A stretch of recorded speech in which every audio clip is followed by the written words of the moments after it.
and the develop and wonders whether his approach is not muddying the waters rather than clarifying them. The Quran and his historical context. Now, Luxemburg, hit the button. Luxemburg is the author of this work, the Syro-Aramaic readings in the Quran.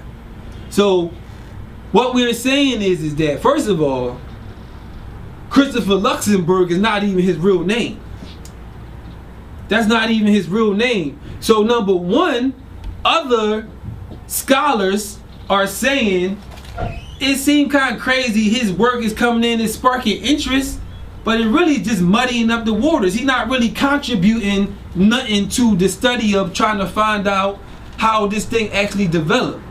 And so the so-called conscious community, who's supposed to be conscious and supposed to be aware of things, is listening to information from somebody who they don't even know who the hell he is. You don't know it's a goddamn FBI agent, CIA agent writing these goddamn books. His name ain't even Christopher Luxemburg. So if his name, you don't even know his name, you don't even know who he is. How the hell was you listening to this work and trying to spread it around the community?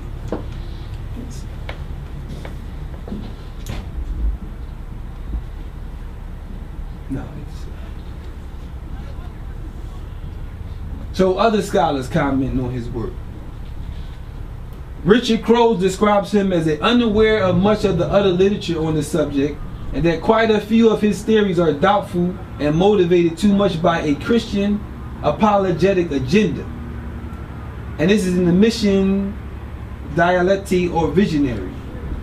I'm not even gonna read. I had out so many different scholars that describe his literature in the same way that it just seemed kind of strange. He make a lot of mistakes. He keep trying to promote all this Christian propaganda into the Islamic information.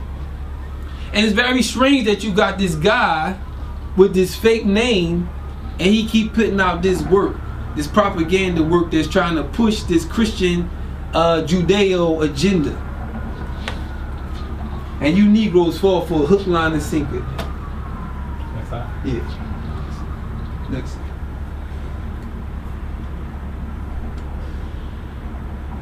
Next slide. So, alright, so the Arabic influence on language. Arabic influenced many languages around the globe throughout history. Some of the most influenced languages are Urdu, Persian, Turkish, on and on and on. Arabic was a major vehicle of culture in Europe, especially in science, mathematics, and philosophy. As a result, many European languages have also borrowed many words.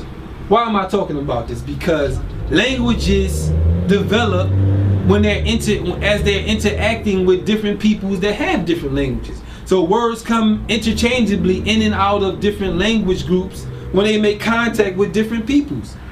This is just a natural flow of history and of language development. So it wouldn't be strange to find that in Arabic it also has words that you may say of our foreign source. This is just the history of languages. This is the way languages develop. That's just like if we're speaking and we know that it's dialects within the inner city. Sometimes I might say, if we talking and I'm using so-called slang or whatever, and I say he got a hammer, I might mean he got a real hammer. I might mean he got a gun, right? But depending on the context, we know what we talking about when we discussing it. So how would you come to me and tell me, you come centuries later, oh, okay, hammer really derived from a Latin word, so we gotta say it meant something Latin. It meant that we gotta go with where the origin of the word come from when we wasn't even talking about that. So how are you gonna come into the Quran and say, oh, this word originated in Syriac, so we gonna go with what they said it mean and not what the people who spoke it meant? That's ghetto scholarship. It's point blank. Alright, so in conclusion,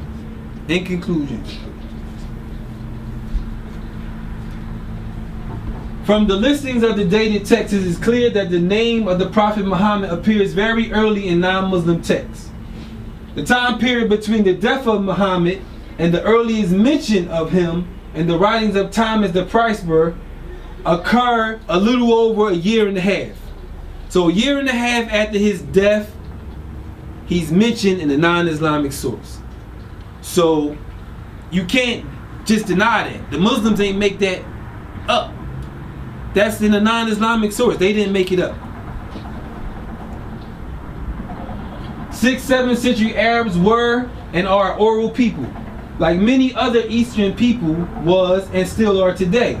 It is impossible to tell their history while completely leaving out the oral traditions or narration. So that means you can't reject all of the hadith information. You have to engage the oral traditions if you're going to understand this oral people.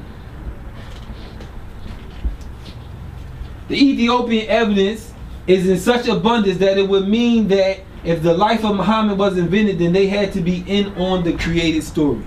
Too many people from different areas would have had to been in on the creation of this fake story if you're trying to say that Muhammad was invented. And then you say the Pale Arabs did it. How they do it? Who did it? When did they do it? No answers. Muhammad is not the father of any of your men, but he is the messenger of the law and he's the seal of the prophets, and the law has full knowledge of all things. That verse clearly showed that according to the Quran, Abdul Malik could not have been the Prophet Muhammad. So for anybody who accepts Islam according to the Quran, you know that Muhammad had no surviving male sons. And so we know for sure that he was not Abdul Malik. So, also, the tombstone that mentioned the calamity after the death of the Prophet Muhammad when Abdul Malik was still alive.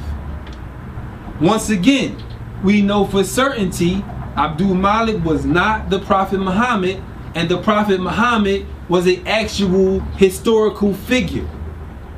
Everything that we've shown so far has proven those 2 points.